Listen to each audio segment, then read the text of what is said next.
Ok, entonces, como les comentaba, bueno, son la solución a problemas inversos de estimación de parámetros mediante el uso de técnicas estadísticas y matemática computacional. Y bueno, básicamente todo esto se considera que se puede expandir a diferentes tipos de problemas inversos. Entonces, aquí se pone que está aplicado directamente, en este caso, a la caracterización de yacimientos de agua y petróleo, que voy a explicar ahorita un poco cómo es eso, pero si no, no sé qué tan familiar estén con los problemas inversos, pero básicamente en un problema inverso tenemos un fenómeno, generalmente un fenómeno en la naturaleza, un fenómeno real que queremos modelar, o tenemos una ecuación que lo describe y tratamos de determinar los parámetros del modelo que reproducen los datos que observamos en la realidad. Generalmente esos parámetros van a tener alguna utilidad a posteriori. Entonces es básicamente determinar los parámetros. Yo creo un buen ejemplo muchas veces el movimiento de los planetas, el tipo de ecuaciones que las describen que son elípticas, bueno, se necesitan determinar qué parámetros corresponden para determinar la elipse de cada uno de los planetas. Entonces, o más bien con los datos que se observan de los movimientos, ver qué parámetro corresponde a ese movimiento. Entonces, es un poco la idea de los problemas inversos. Y los dos que se manejan aquí, voy a hablar un poco de ellos. Básicamente, uno se llama tomografía hidráulica, es el nombre que se le ha dado. A lo mejor se les va a hacer un poco relación con la parte de imágenes, aunque la realidad es que la parte de tomografía es más por el tipo de resultados que genera, que se asemeja a una tomografía, o la idea en su base. Voy a explicar un poco más de eso después. Y el análisis de pruebas de pozos. La tomografía hidráulica está pensada en yacimientos de agua, y las análisis de pruebas de pozos son de yacimientos de petróleo. Ambos son unos problemas muy relacionados entre sí. Ambos, el agua y el petróleo, están almacenados en lo que se llama un medio poroso, como puede ser roca, arena o diferentes materiales. Entonces, dependiendo de la porosidad de este material, es que se va a poder extraer más fácilmente o no. Entonces, ese es uno de los parámetros que tratamos de determinar. Y en particular en la parte de los acuíferos, lo que se trata de determinar es también la conductividad, un mapa de conductividad del acuífero, porque eso, por ejemplo, nos puede ayudar para otro tipo de cosas, por ejemplo, como para predecir el movimiento de partículas dentro del acuífero, cómo se van a mover. Aplicaciones que se han hecho de estos, por ejemplo, si llega un contaminante a una zona, a una parte de un acuífero, si se tiene caracterizado mediante este tipo de técnicas al acuífero, se puede tratar de predecir de dónde vino el contaminante, cómo fue el movimiento de las partículas dentro del acuífero, para saber de dónde provino, por ejemplo. Entonces se le llama conducción a ese tipo de problemas. Y en el análisis de pruebas de pozo, el conocer los parámetros nos puede ayudar a predecir cuánto va a producir ese pozo de petróleo, pero también cómo se debe hacer la extracción del mismo, ya que, por ejemplo, generalmente en los yacimientos de petróleo hay varias cosas, como no solo petróleo, sino puede haber agua.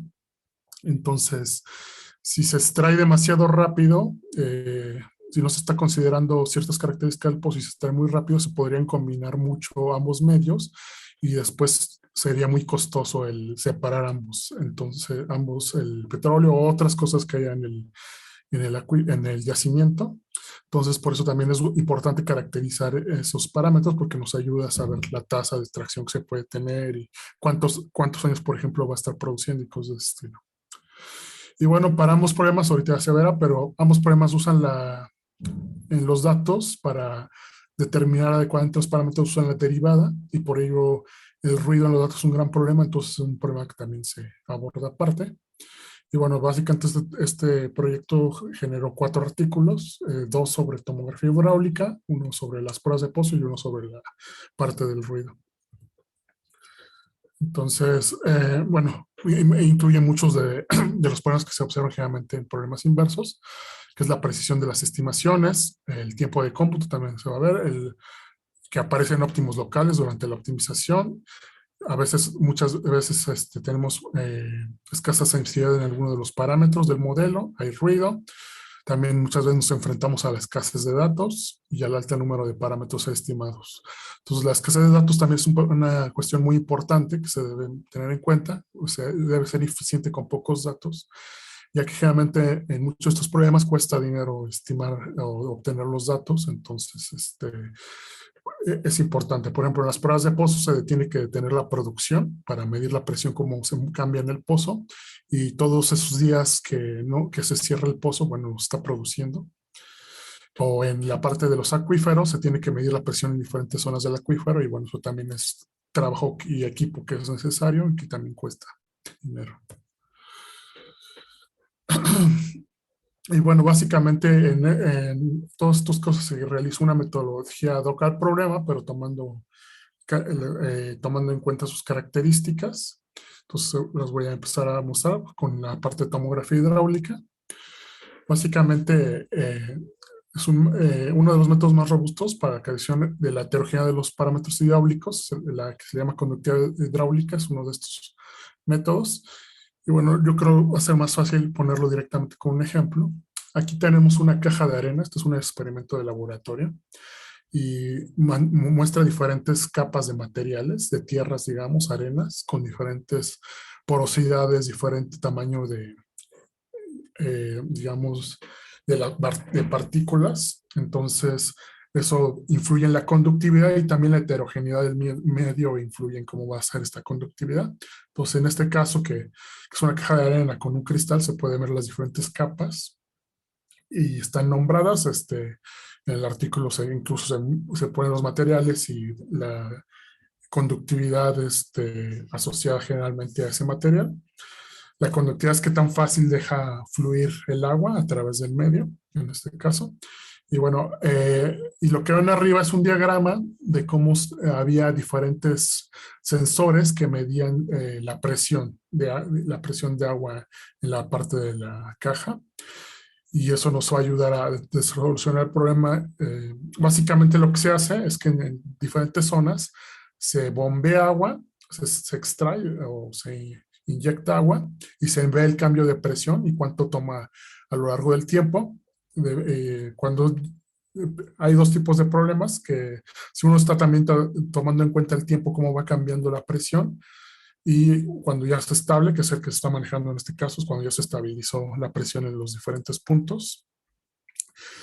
Y bueno, con esos datos tratamos de determinar la presión. Aquí, y esto sería lo que quería mostrarles, porque se llama tomografía hidráulica.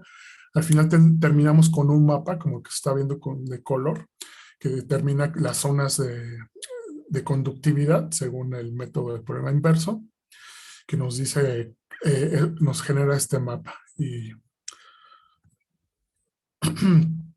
bueno, entonces el enfoque propuesto es básicamente, aquí generalmente lo que se hacía es un problema, clásicamente en esta parte en esta parte lo que se usaba era generalmente optimización, y se usaba algo muy similar a lo que se le conoce como co-kriging, no sé si lo conocen, kriging o co-kriging. Básicamente es utilizar características del medio para predecir otras. También era un proceso de optimización. Y lo que se agregó aquí de nuevo para hacer este proceso es de reducir mucho el número de parámetros. Antes se podía decir que cada píxel en la imagen era un parámetro a estimar. Entonces lo que se hizo fue directamente, ya que generalmente se veían comportamientos gaussianos en la conductividad, lo que se hizo fue abordarlo con esto que se llama modelo de mezclas gaussianas, que básicamente es una sumatoria de distribuciones gaussianas y con diferentes pesos omega, y cada uno de los componentes en estas distribuciones iba a tener un significado espacial, digamos. Por ejemplo, el sigma iba a hablar de cómo se distribuye la conductividad en el medio, si está correlacionada de alguna forma, podría describir las capas. El mu es donde el centroide, se podría decir, como si estuviéramos hablando de análisis de clústeres, sería el centroide de la capa que se está tratando de estimar, y el X la localización espacial de la capa. Entonces esta sumatoria nos iba a dar un mapa de todas las zonas, y básicamente solo teníamos que estimar los parámetros de estas mezclas gaussianas del número de mezclas que estuviéramos queriendo incluir, que es este n sub k, es el número de mezclas que íbamos a generar. Y entre más mezclas incluyéramos, bueno, más precisión podríamos tener, más complejidad podríamos representar. Entonces, un ejemplo para mostrar eso, aquí es una imagen a replicar. Se fijan, simula un poco el experimento de laboratorio que se tenía, se tomó directamente de ahí, se están simulando esas capas con sus valores de conductividad, estamos representando con una K, y estamos resolviendo el problema inverso directamente, básicamente aumentando el número de mezclas gaussianas en el proceso de optimización. Entonces, por ejemplo, aquí con un valor de 3 mezclas, se ve como básicamente está representando 3 zonas de interés, y así como se va aumentando, puede representar mejor la complejidad. Por ejemplo, aquí le bajo 24 mezclas, 24 distribuciones gaussianas, ya se parece bastante a lo que se tiene aquí arriba. Entonces, esa es la idea básicamente. Nos podemos ir aproximando. Por ejemplo, si tenemos también esto, la utilidad que tiene es que si tenemos pocos datos, podemos usarlo como regularización. Entonces, usando un número pequeño de mezclas, podemos determinar las zonas más relevantes del acuífero. Y esta es nuestra función objetivo que tratamos de optimizar en este proceso de inversión. Básicamente, una parte es usar las derivadas espaciales, cómo se mueven el eje X y en el eje Z. Son los cambios de la presión que se observan. Se usa H porque generalmente se le refiere como G, como la altura que se observa en los sensores. Y esta otra parte de regularización. Y aquí como ejemplo, esto también fue una contribución que agregó a la idea, fue usar las derivadas. Generalmente no se usaba directamente los valores de presión. Se encontró que era más sensible utilizar directamente las derivadas espaciales y nos permitía controlar varios efectos. Y aquí un ejemplo de ello, por ejemplo, al poner la función objetivo solamente con los valores de presión, a la izquierda, se ve aquí la proyección de esa función objetivo, y la función es mucho más plana, y si nos estuviéramos moviendo por ella estaríamos exagerando más en ella, nos tardaríamos más tiempo en optimizarla, y ya que estuviéramos cerca del centro sería más difícil llegar al punto óptimo por esta parte plana que tiene. Y cuando está usando las derivadas, se observa cómo es más simétrica, la misma, cómo se cae más rápidamente al mínimo de la función. Entonces, esta función nos va a ser más fácil de optimizar, entonces lo podemos hacer en menor tiempo de cómputo también, teniendo más precisión también. La parte de regularización básicamente nos está diciendo cómo cambian los parámetros de la mezcla, es la derivada de la mezcla en el eje X y en el eje Y. Básicamente le estamos diciendo, estamos penalizando qué tanto permitimos o qué tan rápido permitimos que cambie un parámetro de conductividad de un punto a otro. Podría ser muy raro que inmediatamente en otro punto yo tengo una conductividad totalmente diferente, entonces esto nos permite regular eso. Y eso también nos ayuda cuando tenemos pocos datos, y también para generar resultados que, si tenemos información a priori, por ejemplo, si distribuyen cierto tipo de capas el material, podríamos controlar este parámetro también para tratar de simular ese efecto. Y bueno, muchas veces también en este tipo de problemas influye información geológica que ya se tenga. Se le pone un extra a la función objetivo, digamos una penalización. Si se tiene ya conocimiento porque hicieron algún otro tipo de mediciones y se sabe, por ejemplo, se extrajo parte del material y se le midió la conductividad directamente. Bueno, pues básicamente eso se puede incluir como una penalización también en la función objetivo, donde decimos que esa zona, ese valor de conductividad que estamos observando, aquí el logaritmo de K, no se aleje mucho de la parte que se tiene medida. Es una forma de agregarlo. Aquí, para todos los experimentos que se realizaron, se asume que no se tiene información geológica para tratar de producir un método, programa más complejo. Y bueno, aquí la función objetivo final ya sería esta parte que hace una combinación de todos estos elementos que les comentaba, la información geológica, la penalización y la información de las derivadas.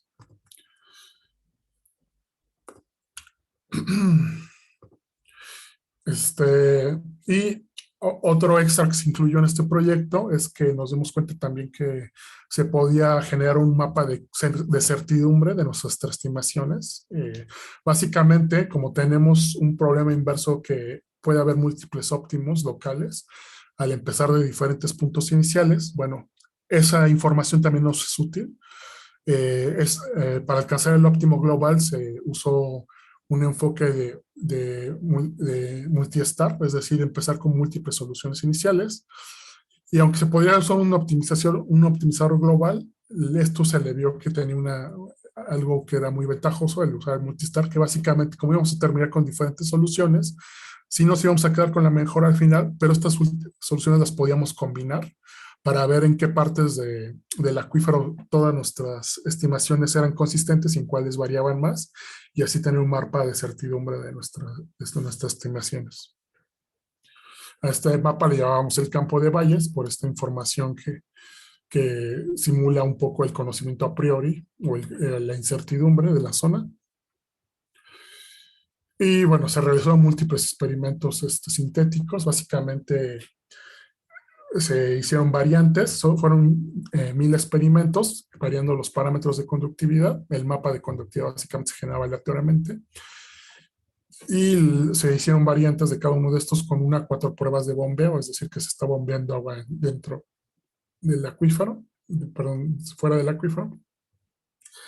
Entre más pruebas se tienen, mejor es la precisión, pero también queremos ver qué tan resistente es a tener pocas pruebas.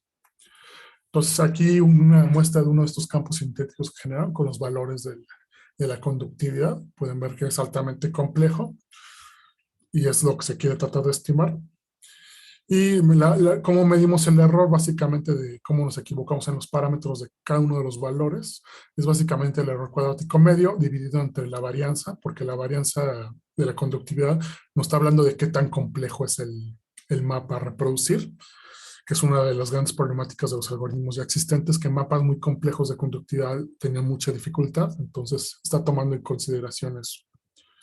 Y bueno, aquí un ejemplo de los resultados que se obtuvieron con este algoritmo que se desarrolló para las pruebas de bombeo, utilizando 4 pruebas de bombeo con 48 valores de medición a lo largo del acuífero. Aquí a la izquierda pueden ver 3 mapas simulados, son los reales, digamos. La segunda columna son los resultados que se obtiene con un tipo de cómputo similar. Bueno, más bien como se detuvo otro software que es el que se usaba clásicamente para este problema, VSAT se llama, es lo que se está obteniendo. Y con este nuevo algoritmo lo que se está obteniendo es la última columna, la tercera. Pueden ver que, por ejemplo, para que las zonas son más definidas, por ejemplo, en esta último de aquí, también capas muy grandes, sí las puede detectar más o menos bien VSAT, pero ya mucha variación, por ejemplo, el segundo problema lo hizo muy mal, digamos, solo detectó la conductividad de más grandes y la nueva propuesta logró determinar tanto bajas como altas conductividades. Otro ejemplo, lo mismo, aquí aparecen 2 zonas de alta conductividad, se están definiendo aquí bien con este método de mezclas gaussianas. Y este otro ejemplo, igual se ve como tiene ciertos problemas. Por ejemplo, la primera fila se ve que el VSAP tiene muchos problemas para determinar esta, que no es una como capa clásica, sino va más en un sentido diagonal. Nuestro algoritmo fue capaz de determinar bien esa capa. Y bueno, aquí esta última es mucho más compleja que la mayoría, la última fila, y es de las que más tuvo problemas VSAP, no, básicamente generó una imagen totalmente borrosa por la gran mezcla de conductividades que aparecen, como que obtuvo básicamente el promedio de ellas, y este algoritmo que estamos proponiendo sí logró determinar las diferentes conductividades. Básicamente son resultados de los errores. Me voy a ir directamente aquí al box plot. A la izquierda vemos, por ejemplo, los errores con el algoritmo de mezclas gaussianas y a la derecha con VSAT para diferentes pruebas de bombeo. Por ejemplo, cuando se tienen 4 pruebas de bombeo, la mayor cantidad de datos, se ve que el error en los 1000 experimentos es mucho menor que con el otro software. Y, por ejemplo, otra cosa que se ve es que incluso usando una sola prueba de bombeo ya tenemos un error casi a la par con VSAP con 4 pruebas de bombeo. Aquí tenemos igual los errores de medición, pero este es para los valores de presión y se le llama de validación, son datos que no se usaron durante el proceso de optimización sobre el error. Estos datos son muy importantes. En las que les enseñé primero aquí son las conductividades, pero aquí son los valores de presión ya observados. Y es que esos valores de presión muchas veces son los que son más importantes de determinar correctamente, porque esos los que van a servir para un problema como es el que había comentado, que es el de transporte de partículas. Entonces también ahí, ya con 2 pruebas de bombeo estamos teniendo errores muy similares que incluso el VISAR con 4. Aquí tenemos los tiempos de cómputo, que es también donde se hizo una gran mejora. Eh, por ejemplo, también BISAP tiene, dependiendo del problema, si hay mucha variabilidad en la conductividad, puede tardar mucho, crecer mucho su tiempo de cómputo. Por eso ven que al final su distribución es muy asimétrica. Aquí tenemos nosotros errores tiempos de cómputos más predecibles, no cambia tanto dependiendo de la complejidad. Y bueno, generalmente no crece mucho el tiempo de cómputo con respecto al número de pruebas que se tiene. Estos también son para ver los errores. Hasta errores. Y este es un caso también donde se empezó a ver grandes avances porque algo con lo que los problemas clásicos o los métodos clásicos han estado manejando para este problema es que para yacimientos que son básicamente rocas, que no, entonces el medio poroso, muchas veces la parte porosa, la parte conductiva, son fracturas. Muchos de estos software que ya existen son muy malos haciéndolo, modelando este tipo de acuíferos. Aquí pueden ver cómo lo hizo BISAP. Básicamente determina una zona muy borrosa alrededor de la fractura que se está simulando. Aunque estamos trabajando con mezclas gaussianas y tenemos un número alto de mezclas, podemos determinar bien cómo es la forma de esta fractura. Y bueno, al final se hizo también un experimento con una caja de arena, con datos reales, básicamente, para no solo simulaciones, para validar toda esta metodología. Y a la izquierda ven los resultados con el software que se usaba antes, BISAR. Y básicamente está determinando las zonas de alta conductividad.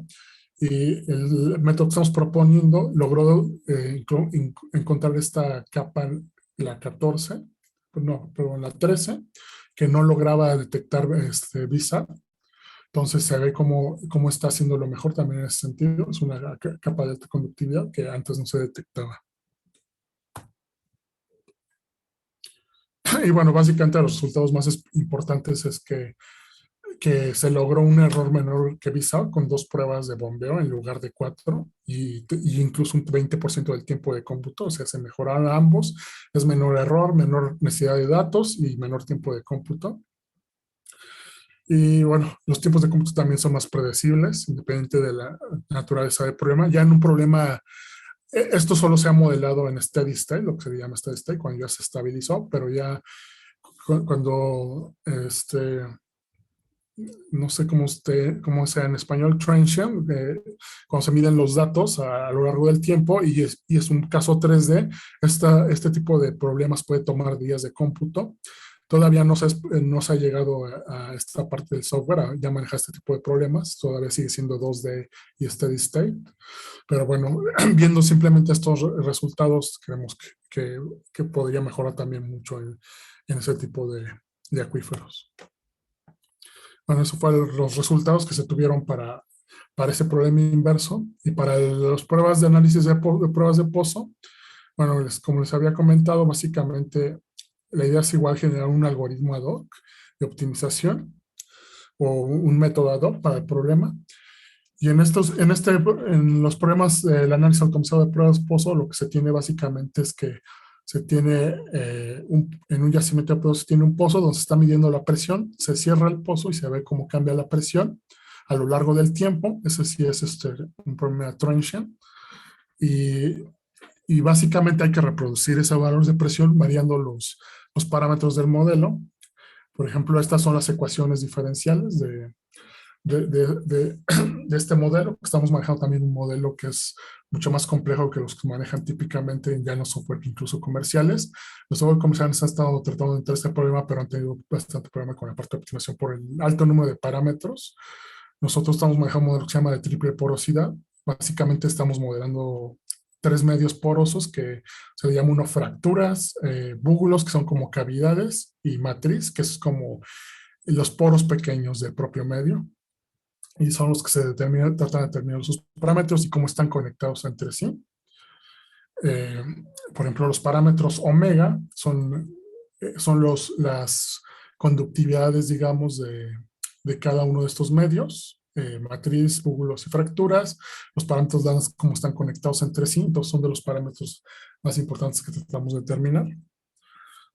Estas son las condiciones de frontera y bueno, al final este es el vector de parámetros, todos los parámetros que tratamos de determinar. En un caso clásico son al menos 9 parámetros y hay otro que se llama, perdón, este es de geometría fractal, que son 9 parámetros.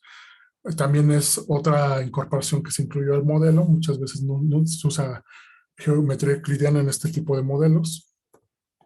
Y bueno, como antes es un problema, hay que minimizar la presión observada con respecto a la presión modelada de este sistema de ecuaciones diferenciales con respecto a los datos, delimitando el rango que se pueden mover los parámetros. Y tenemos esa función objetivo que queremos minimizar. Bueno, básicamente en nuestro caso usamos esta que es otra vez con la derivada. Más bien es una combinación de ambas, es la presión y la derivada. Cómo se mueven ambas, porque hay que ajustar ambas y reproducir la misma gráfica. Y aquí un ejemplo para que puedan ver un poco de qué se trata. Básicamente esto es simulado, pero sí trabajamos con datos reales también en este problema. Básicamente la gráfica de arriba, la curva de arriba, la más alta, es la presión que se mediría en el pozo a lo largo de cómo se va moviendo el tiempo. Y abajo es esta que se mueve, esta que se curva más con un valle, es la derivada. Entonces, este es el problema de identificación de parámetros y esta gráfica se pone, la puse precisamente para ver la alta complejidad de este problema muchas veces, porque estas son dos curvas donde se está poniendo los parámetros y básicamente si se fijan en los parámetros, que es la curva A y la curva B, básicamente todos los parámetros están iguales, excepto uno de los omegas, y este omega va de 0 a 1, es su rango. Entonces se varió en muy poco, 0.01 a 0.05, y aún así la curva cambió ya bastante. Entonces puede ser muy, podemos a veces requerir necesitar una gran presión en la estimación de los parámetros para lograr reproducir los datos, y es que se tienen que reproducir porque de otra forma por ejemplo, a nivel de parámetros esto ya se podría considerar apropiado, pero si uno ve las curvas va a decir que no. Y entonces, como uno no tiene conocimiento a priori de los parámetros, entonces no puede decir que ya están bien estimados, aunque vea muy desfasadas las curvas, sino que tenemos que lograr reproducir la curva para tener confianza en que los parámetros son adecuados. Y bueno, puede requerir mucha precisión, es un problema altamente no lineal. Por ejemplo, aquí está la muestra precisamente con estos parámetros. Entre más pequeños se hacen, más cambia la función. Ponemos para este omega, y también ese omega depende de otro parámetro si va a cambiar o no. Por ejemplo, este omega que se llama V de búbulos depende de este otro que se llama kappa. Si estuviera en el otro extremo de su valor, que este va de 0 a 1, ya no importaría mucho que este cambiara, casi no movería la presión, sino sería el otro, el omega F. Entonces, es la parte altamente noria, también la parte compleja de este problema.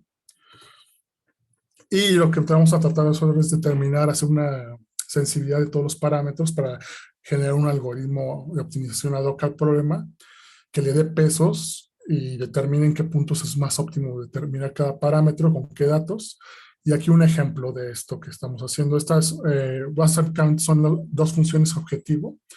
Una donde se trata de estimar directamente el mínimo de la función, y otra donde se le está dando pesos a diferentes valores de tiempo dependiendo del parámetro que queremos estimar, porque algunos pueden mostrar, en diferentes valores de tiempo pueden mostrar su efecto. Entonces usamos pesos y se fijan, la de la izquierda tiene muchos mínimos locales, podríamos caer en cualquiera de ellos muy fácilmente, y ya cerca del centro también es muy compleja la función, no es tan convexa, eso nos puede traer dificultades. Y cuando estamos generando los pesos adecuados, ya es mucho más suave el problema, aunque caigamos lejos, al principio empecemos con un valor lejos del óptimo, es muy probable que vamos a llegar al óptimo global y es también bastante convexa cerca del mínimo. Entonces, esto solo fue aplicando unos pesos que estamos tratando de determinar, la sensibilidad, que es lo que se va a mostrar. Básicamente para ello hicimos experimentos numéricos con estas ecuaciones, donde a cada parámetro le dimos un rango, lo hicimos variar aleatoriamente todos a la vez y generamos los diferentes valores de presión y vimos cómo cambiaban. Se generaron 500,000 juegos de parámetros. El número de juegos de parámetros depende mucho de cómo veamos si estamos logrando determinar un comportamiento general o no. Entonces, en este caso, fueron necesarios 500,000 con 100 diferentes valores de tiempo, es decir, todo esto fue simulación. Y al final lo que se hace es determinar el efecto promedio, aunque se varían todos los parámetros a la vez, el efecto promedio de cada uno de los parámetros, cómo cambia a lo largo del tiempo y en magnitud. Por ejemplo, estos son los parámetros omegas, cómo están cambiando, cómo están correlacionados con el valor del tiempo, con el cambio en la presión. Entonces se ve, por ejemplo, que cambia mucho más la presión en tiempos iniciales, se llaman tiempos tempranos.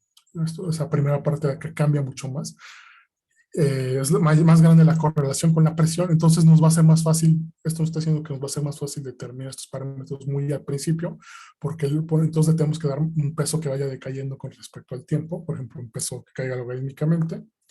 Aquí hay otro parámetro que estos son de los más complejos de estimar porque tienen poca sensibilidad. Los lambda, como están comunicados los diferentes medios porosos. Bueno, también este se vio que su mayor efecto en la presión está en la parte media de los tiempos. Otros dos parámetros son los parámetros de la geometría fractal. También muchos de ellos, su gran efecto es al principio.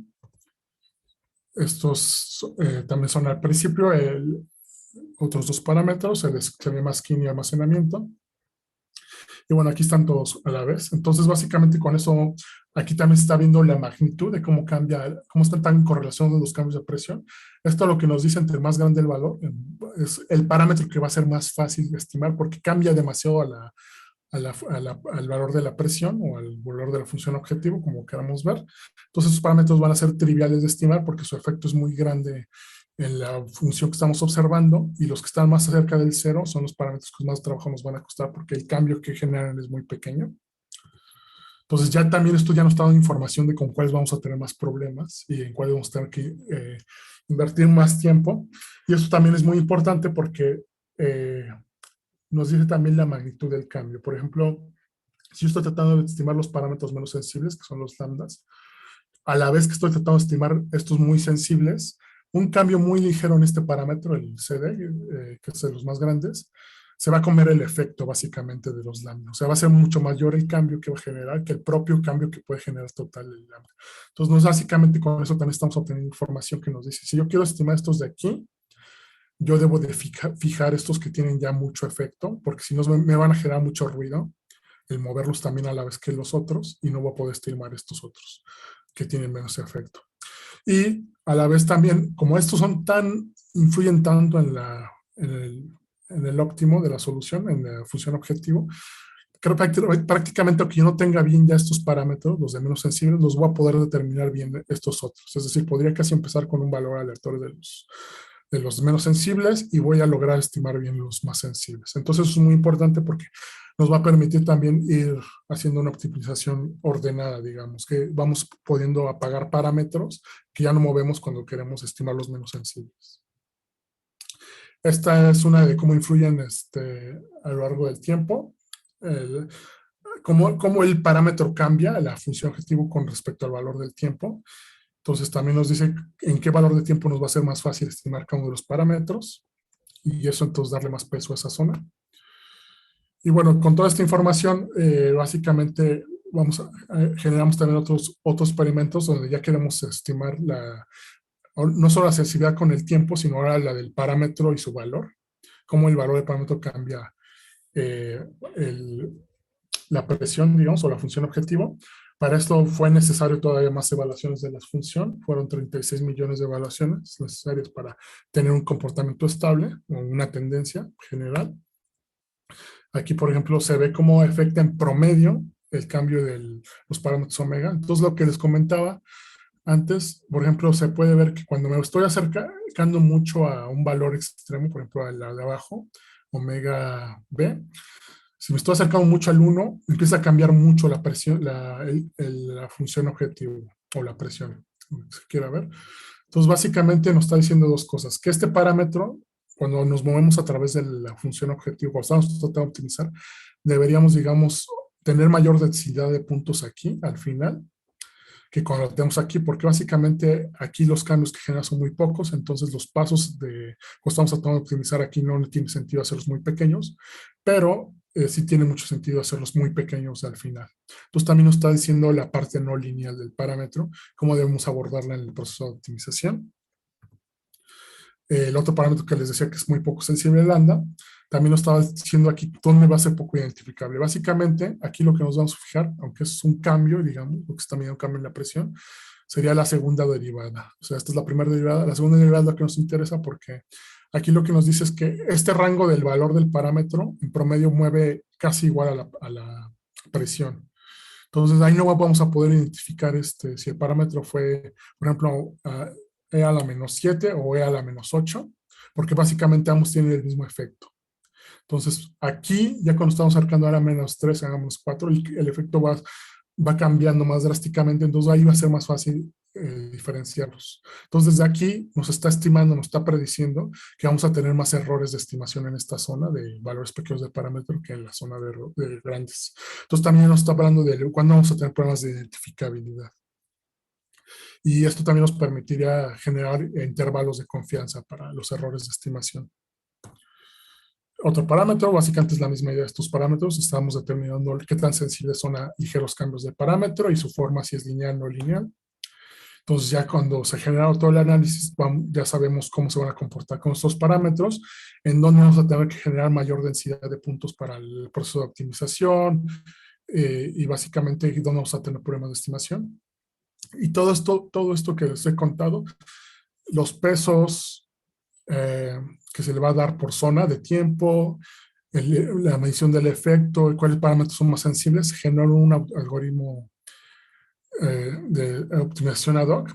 Aquí pueden ver un poco, básicamente, lo que les he comentado, los errores que vamos a tener los parámetros en la optimización. Están expresados en un rango de 0 a 1 con 10.000 casos sintéticos y precisamente se observa que lo que se predecía es correcto. Los parámetros que en principio se vieron más sensibles tienen muy poco error de estimación. Es muy pequeño su error. Y los parámetros que se decía que eran menos sensibles son los que más error tienen. Entonces está confirmando todo esto que se hizo con los análisis de sensibilidad. Aquí también se ve un histograma de errores, un histograma 2D del parámetro versus su estimación. Y como se había predicho, aquí hay más dispersión en los valores pequeños del parámetro porque hay más errores por la sensibilidad del mismo. Entonces, todo esto nos está dando mucha información que nos va a ayudar al proceso de optimización. Aquí también con este análisis nos permitió ver cómo están correlacionados unos parámetros con los otros. Por ejemplo, algo importante es que cuando un valor del parámetro, cuando tenemos errores en ciertos parámetros, sabemos que vamos a tenerlos en otros, pero no solo estamos midiendo eso, sino también estamos viendo cuándo el valor de un parámetro va a influir en el error de estimación de otro. Por ejemplo, el kappa era uno de los parámetros que estábamos estimando.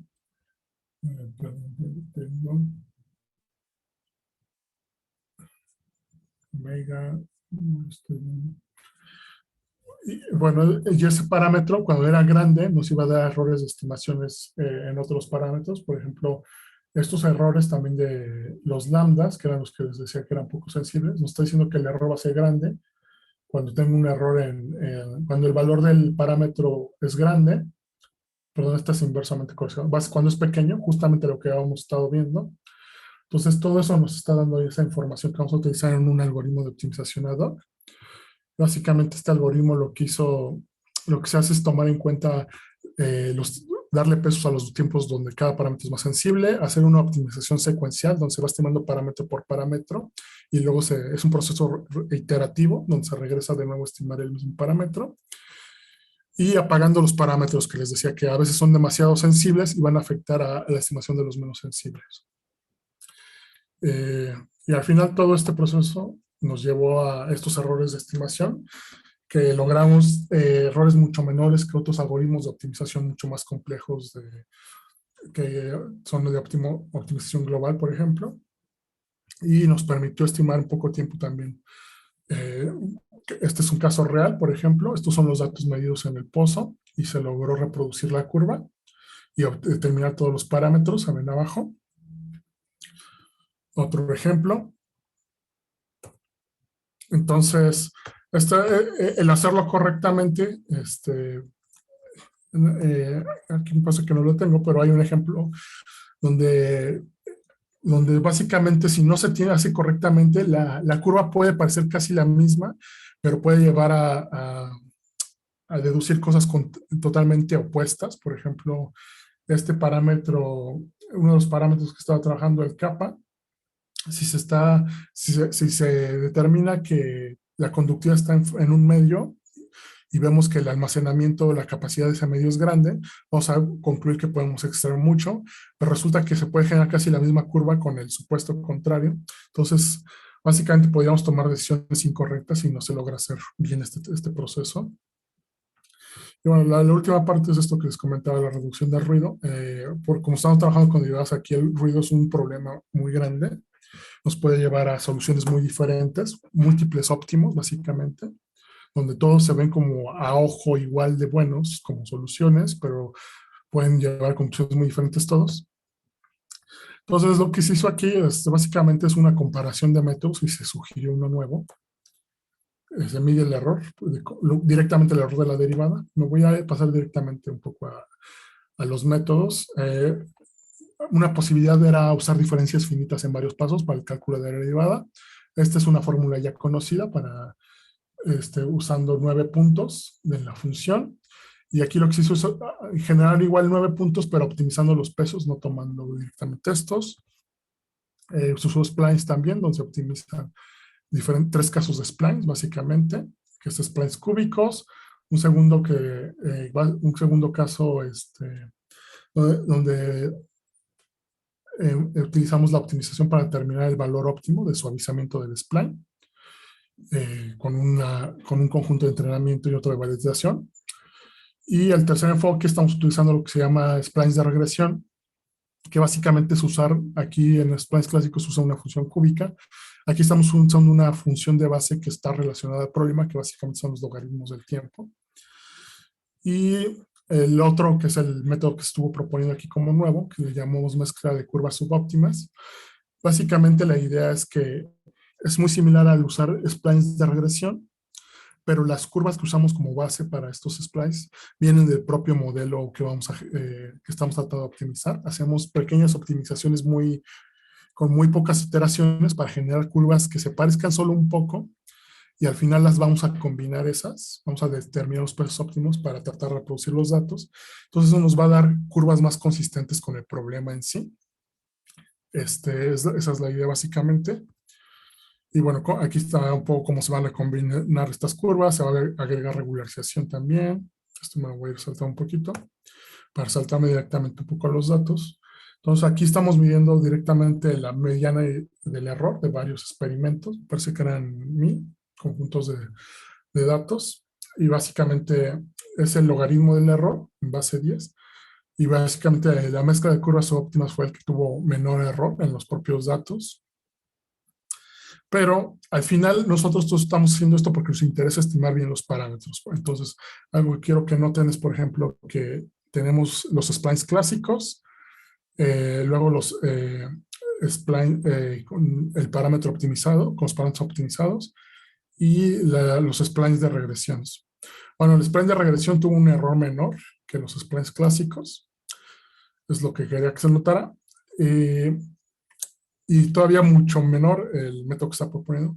Pero al final nosotros, más que los datos se vean parecidos a los originales, que se les introdujo ruido, nosotros lo que nos interesa es estimar bien los parámetros. Entonces, a lo mejor podría suceder que visualmente uno es mejor que el otro en cuanto se acerca más a los datos originales, pero donde mejoró los datos tal vez no nos ayuda en realidad para estimar mejor los parámetros. Entonces lo que queremos es directamente ver cuánto se cometió de error en la estimación de los parámetros con cada una de estas técnicas.